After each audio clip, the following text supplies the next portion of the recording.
تسعى وزارة الدفاع المصرية لتنفيذ العقود المبرمة مع الجانب الروسي وتوسيع التعاون العسكري، لا سيما مع الرغبة المصرية بالتعاون في مجالات أخرى في مقدمتها مكافحة الإرهاب والقرصنة. بعد محادثات في القاهرة أعلن أحبة المشاهدين، والمزيد من التفاصيل ينضم إلينا من القاهرة بالصوت والصورة الكاتب والمحلل السياسي فكري محمد فتحي. أهلا بك.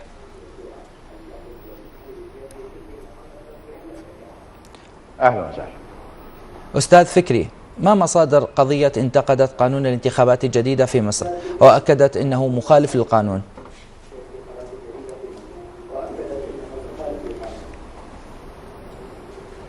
لا أعتقد أن هناك مخالفة للقانون في قانون الانتخابات. الدستور الجديد بيضعه نخبة متميزة من علماء القانون وأساتذة القانون الدستوري، وطبعا هو لن يفتهم انه يدخلوا قانون الانتخابات او يدخلوا انظمة الانتخابات في مصر في متاهة عدم الدستورية وعدم القانونية.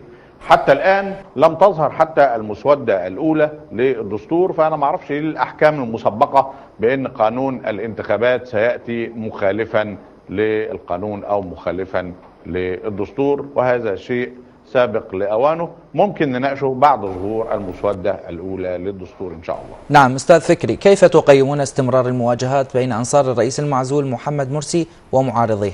وهل هناك إمكانية لتطوير هذه المواجهات إلى مراحل جديدة قد تخرج عن نطاق السيطرة؟